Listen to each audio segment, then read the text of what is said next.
নমস্কার, আমি Shibayan Ghosh, Jogeshchandra Chowdhury law college থেকে। তোমরা আমায় অনেকজনই বলেছিলে যে শুরু থেকে প্রিপারেশান এন্ট্রান্সের জন্য কিভাবে শুরু করব, তার জন্য একটা ছোট্ট ভিডিও তোমাদের জন্য। আমি এখানে বেসিক্যালি যেটা বলতে চাইছি যে ক্যালকাটা ইউনিভার্সিটির এন্ট্রান্স এক্সামটাকে নিয়ে। ক্যালকাটা ইউনিভার্সিটি এন্ট্রান্স এক্সামে আমার র্যাঙ্ক ছিল 207।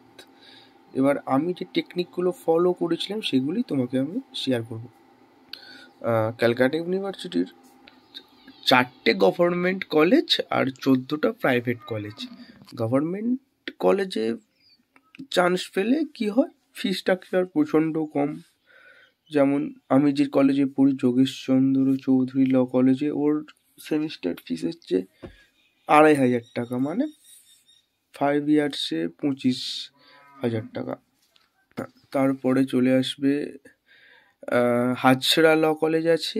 Hazra law college main department, ওর খরচা প্রায় 5,000 টাকা মতো।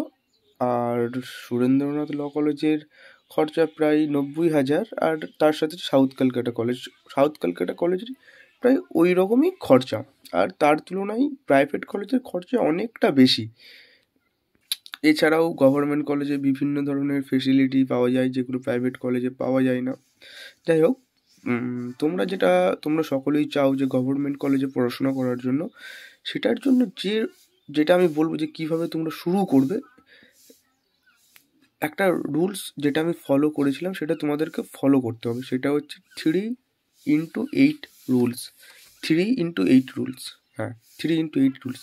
এই রুলসটা তুমি যদি আগামী 5 মাস ফলো করো, তোমাকে গভর্নমেন্ট কলেজে চান্স পাওয়ার থেকে কেউ আটকাতে পারবে না। এটা আমি বলতে পারি, তোমাকে কেউ আটকাতে পারবে না। এবার বলবো 3x8 রুলসটা কি। 3x8 রুলসটা হচ্ছে এটাই, দেখো, আমাদের যে একটা দিন হয় সেটা হয় 24 ঘন্টায়। সেই 24 ঘন্টাকে আমরা 3 ভাগে ভাগ করে নেব। তাহলে কত হলো? 3 × 8, 3 × 8 = 24 ঘন্টা। এবার প্রথম যে 8 ঘন্টা, সেই 8 ঘন্টাটি আমরা খরচা করব ঘুমানোর জন্য, স্লিপে। সেকেন্ড যে 8 ঘন্টাটা থাকবে, সেই 8 ঘন্টাটা আমরা খরচা করব কিসের জন্য? আমাদের নিজেদের জন্য। তারপরে যে আমাদের আর 8 ঘন্টা পড়ে থাকবে, সেই 8 ঘন্টাটা আমরা খরচা করব আমাদের নিজেদের পড়াশোনার জন্য। এটাই হচ্ছে 3x8 রুলস। তুমি যখন প্রথমে 8 ঘন্টা ঘুমাবে, সেই 8 ঘন্টা তুমি ফোন নিয়ে ঘুমাও, গল্পের বই নিয়ে ঘুমাও, কোনো ব্যাপার না, তোমার যেটা মন। তারপরে যে 8 ঘন্টাটা তুমি নিজের সেলফের জন্য খরচা করবে, সেখানে 3 ঘন্টা তুমি তোমার ফ্যামিলিকে দিলে, তুমি 2 ঘন্টা নিজের হেলথের জন্য কাজে লাগালে, আর 3 ঘন্টা কী করলে? তুমি তোমার নিজের সার্ভিসের জন্য দিলে। বুঝতে পারলে তো? কিন্তু নেক্সট যে 8 ঘন্টাটা থাকবে, সেই 8 ঘন্টাটা কোনোভাবে কম্প্রোমাইজ করা যাবে না। সেই 8 ঘন্টাটা কী করতে হবে? সেই 8 ঘন্টাটা শুধু স্টাডির পিছনে দিতে হবে। এবার তোমরা বলবে, দাদা যে 8 ঘন্টা যে আমরা নিজের পিছনে দেবো, সেটা কিভাবে কী করব? হ্যাঁ, এটা এইভাবেই করবে যে আমি তোমায় বলে দিচ্ছি। তোমাদের এন্ট্রান্সে যে সাবজেক্টগুলো থাকে, সেটা প্রথম থাকে লিগ্যাল অ্যাপটিটিউডস, সেকেন্ড থাকে কারেন্ট অ্যাফেয়ার্স, থার্ড থাকে রিজনিং, তারপরে থাকে ম্যাথস, তারপরে থাকে ইংলিশ। তোমরা কি করবে? লিগ্যাল অ্যাপটিটিউডসের জন্য রাখবে 2 ঘন্টা, তোমরা কারেন্ট অ্যাফেয়ার্সের জন্য রাখবে 2 ঘন্টা, তোমরা রিজনিংয়ের জন্য রাখবে 1.5 ঘন্টা, ম্যাথসের জন্য 1 ঘন্টা, আর ইংলিশের জন্য 1.5 ঘন্টা।